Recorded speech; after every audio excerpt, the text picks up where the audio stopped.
Ciao, I'm Mary Ann Esposito here at La Scuola Culinaria at Tuscan Market in Salem, New Hampshire, with a few of my friends and you.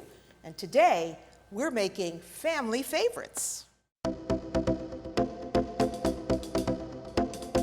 that's all there is to it. I mean, cooking doesn't have to be complicated. Add the cream. So about a half a cup of heavy cream goes in here.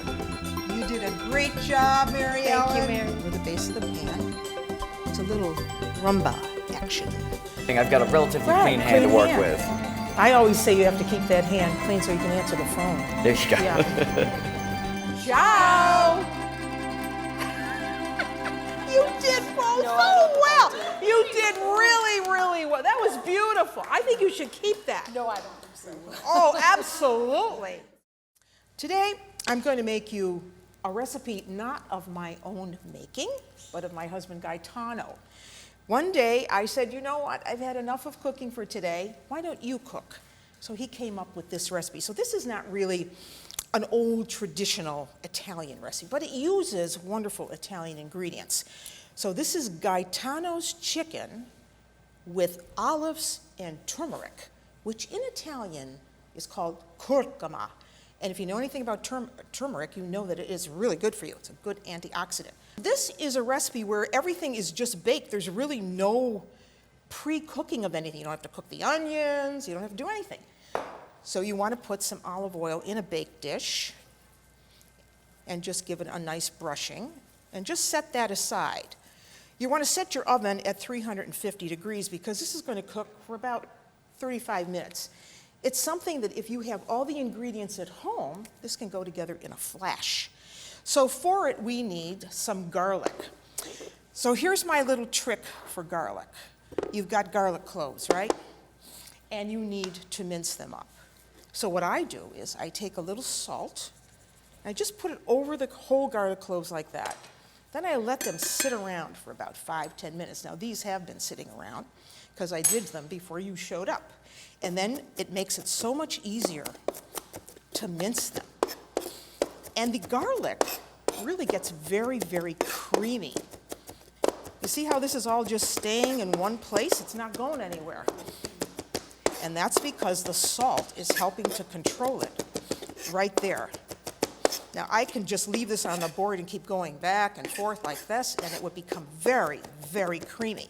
So it's going to cook a lot easier and faster with the chicken. All right, so that's our garlic. I'm going to put it right there with our hot red pepper flakes, because Gaetano loves hot red pepper flakes. Then with the chicken, the rest of the flavoring is going to be one of Guy's favorites, oregano, dried oregano. And you realize that dried oregano is one of those herbs that Italians like to use dried, not fresh. For some reason, it just has a better flavor when it's dried, but you know, other herbs you want to use fresh. So we have the oregano, we have some salt, pepper, we have the garlic, and a little bit of hot red pepper, and here's the turmeric. See? Curcuma in Italian. So for that, we just want a quarter of a teaspoon. So a quarter of a teaspoon, and you can find this in a grocery store. And I'm going to put this in a bag because this is how we're going to do the chicken. So you put the turmeric in. We're going to add some salt, the pepper, as much as you like, the garlic with the hot red pepper flakes. I told you this was easy. And some of the oregano. And we really like oregano, so we're going to put a lot in there.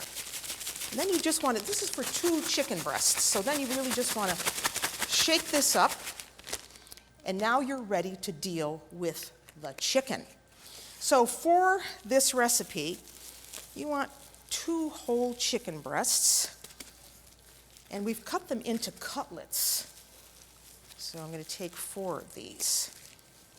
Now, if you don't want to cut your own, you can go to the store and you can go to your butcher and just have them cut it for you. So we're just going to cut these into strips. This is going to make this chicken dish cook very, very fast. This is Gaetano's idea. Don't leave them whole, cut them up, because they'll cook much faster. Now, if you want to increase this recipe, you could just double the ingredients. So there are our chicken breasts in pieces. Okay, now, take off my gloves for a minute and get my clean dish right here.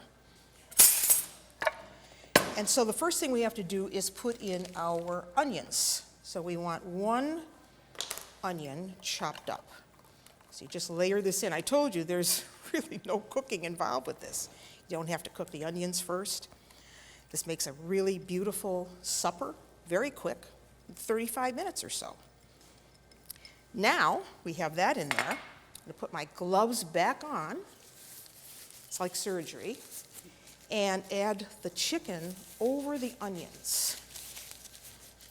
Put my thumb in there. So now you just take these strips and layer them in a pan. You want to use a pan that's, like a 9 by 12.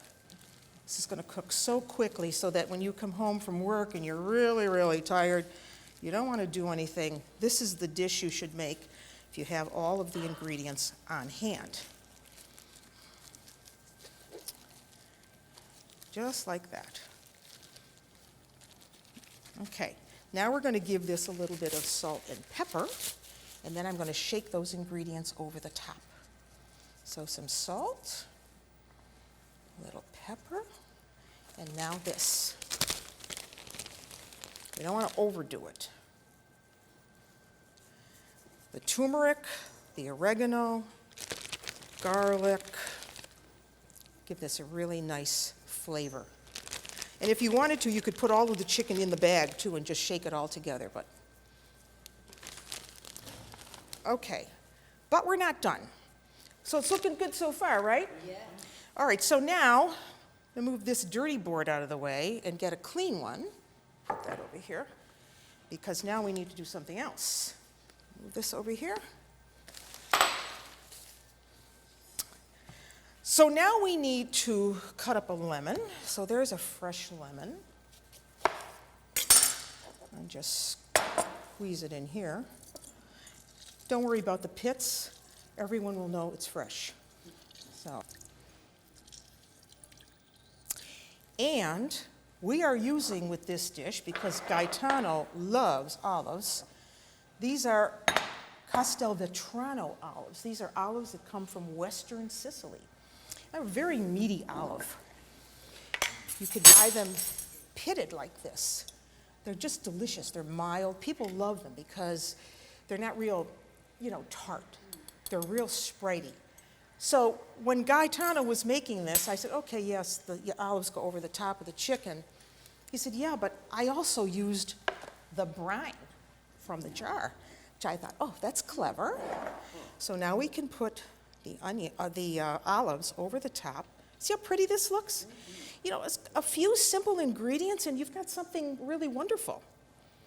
So the olives go over the top, and you want that brine from the jar. So just pour it right over. Pour it right over. That.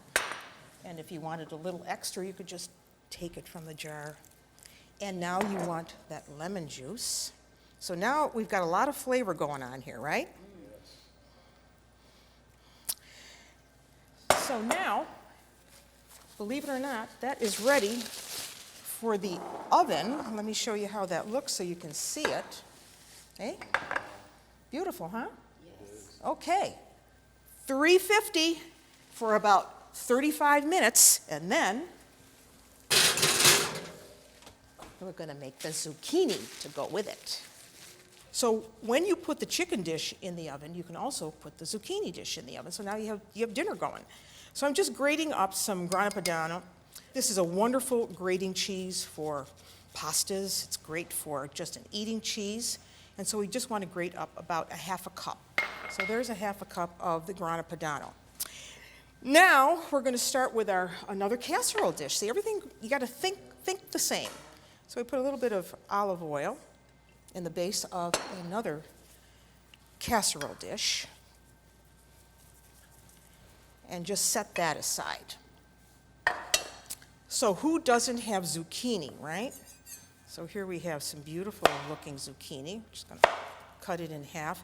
And I should tell you, when you have vegetables that kind of roll around, let's say it's a tomato, an orange, fruit, orange, anything, if it's rolling around, you want to be careful about that. So if you just take a little bit off, see, it won't roll anymore. Then you won't slice your hands. So I'm going to cut this in half, and now we're going to cut it in half again. And you can see these are pretty nice looking zucchini because they don't have a lot of seeds. And if you're growing zucchini, and I know you are, you want to sleep outside because you got to get them when they're small, right? Got to get them when they're small. Because when they're big, they're only good for, soup, I don't know, sautéed or something, but they're really not, they're not perfect for lots of cooking because they have too much seeds. So again, we're going to cut that one again. So two zucchini. Let's cut into wedges. Okay, there are our wedges. Now, we get a bag, another plastic bag. Can you tell I like using these plastic bags? And we're going to put in a little bit of garlic powder. Now, I know what you're saying. Why is she using garlic powder when she could have been using, you were going to ask me that question, right? I was. Yes, because I want this to stick to the zucchini. And if I had done this just minced, it'd be in the pan and not on the zucchini. So I want garlic powder. I want salt. I want pepper. I want some, where's the other thing I had? Yeah, celery salt. There we go. Little celery salt. I like celery salt. And I want some cheese. So I put a little bit of the cheese in there too. And thyme. This is thyme, fresh thyme. Don't use this dried. It's not like oregano.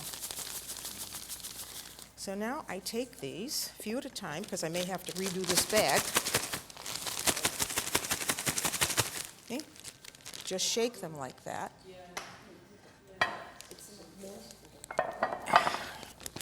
And just put them in our little bake pan here. Yeah.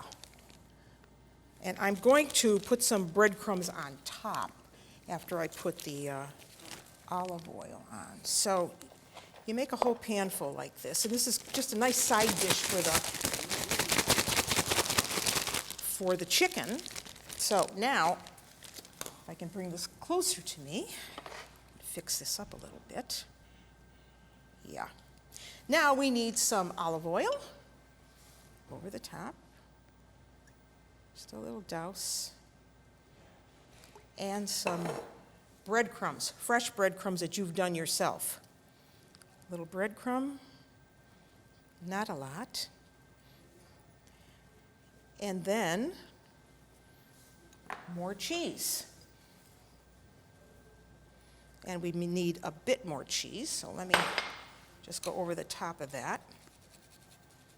And this is going to bake at 350, and it will be ready when that chicken is about 25-30 minutes later. So that's it.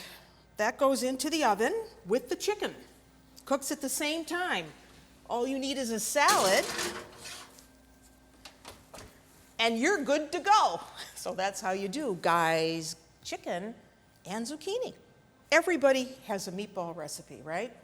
And we think of meatballs as simmering in tomato sauce coming from southern Italy. But many, many regions of Italy have their own version of meatballs. In Tuscany, they make meatballs with spinach and potato.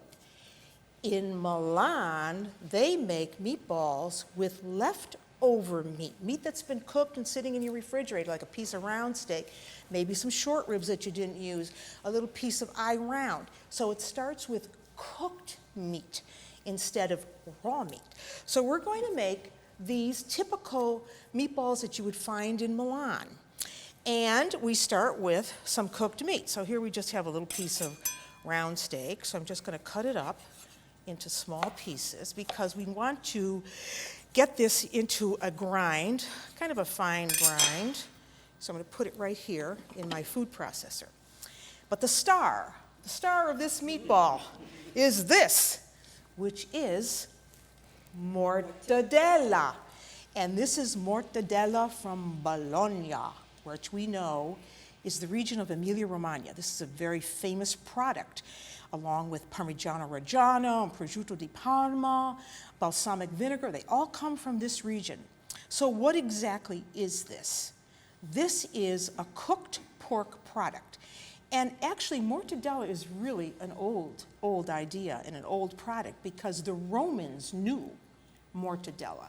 They would take the leftover trimmings of the pig and they would cook it and they would put it with spices like cardamom, cinnamon, myrtle berries. And then they would put it in a mortar and they would pound on it until it was a pulp.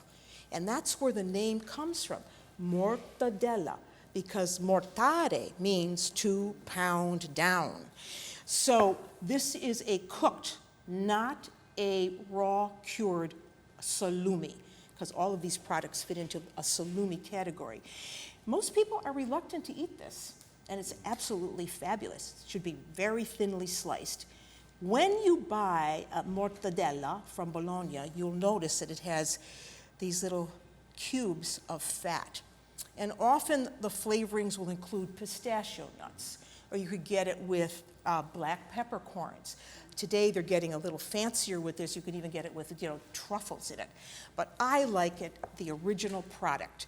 And so it would be sliced extremely thin and used as part of an antipasto, or you put it into a panini. It's absolutely delicious. So when you buy it, you'll see these big, long sausages. And this is just a hunk of it that we have here, encased in a casing. So this is cooked.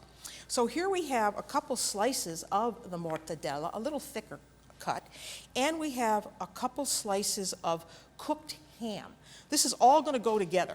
So the first thing I'm going to do is pulse up this meat, because this is finer than this. So I'm going to get this going first.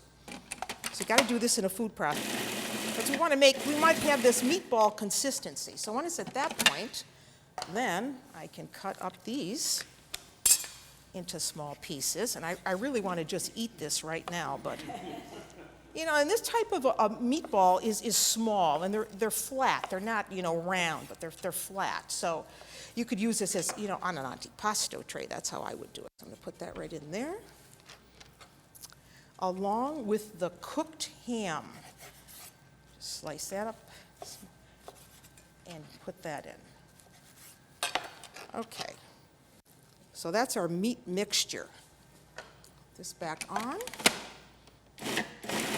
And pulse that together until it's very fine.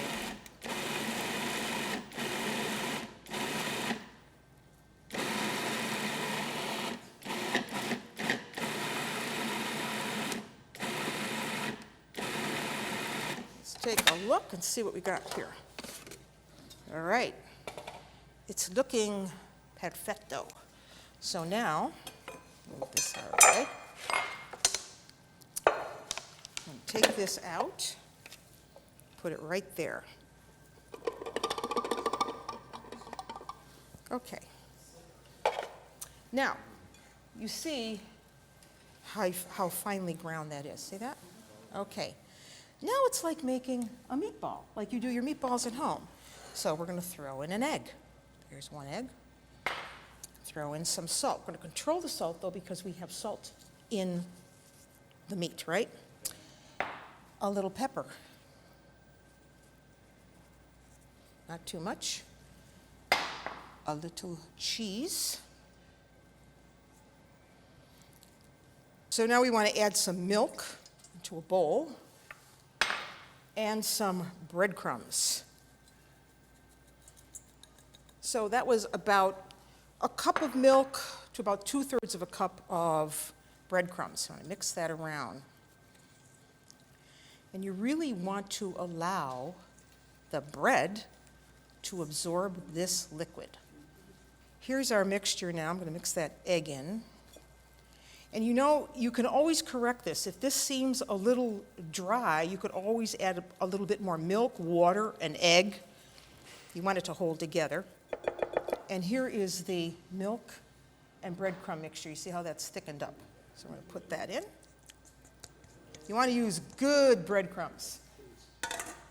You can't use spitball bread for this, no good. Okay, so you mix that all in.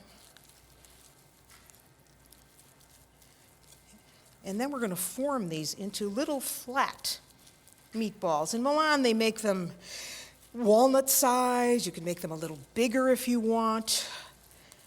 You can make them disc-shaped, oval-shaped. So now let's see what we got.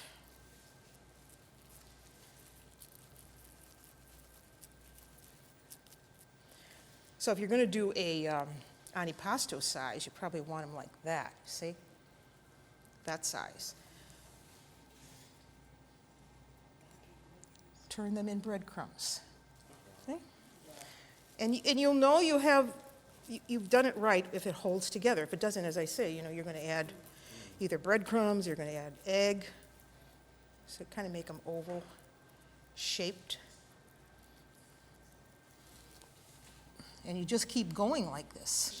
Now we want to brown these, and I've got some unsalted butter going in a frying pan. So we put them in.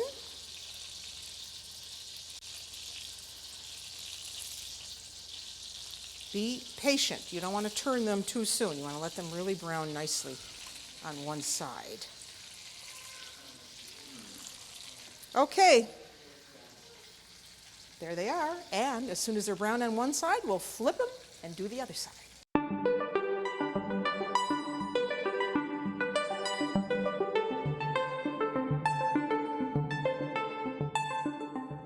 What goes with those beautiful meatballs we just made? Peppers with a little vinegar.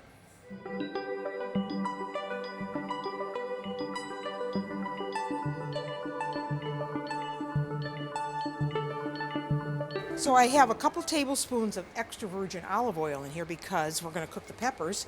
And we want a little garlic, maybe 1 clove, minced. When it starts to smell fragrant and it's starting to get soft but not burnt, you want to add the peppers. There's a fine line between when that gets overcooked. So the peppers go in, and we want to cook these peppers until they kind of wilt down. And when they do, we're going to add some red wine vinegar, and that's just going to really bump that flavor up, and it's going to be perfect with our Milanese meatballs.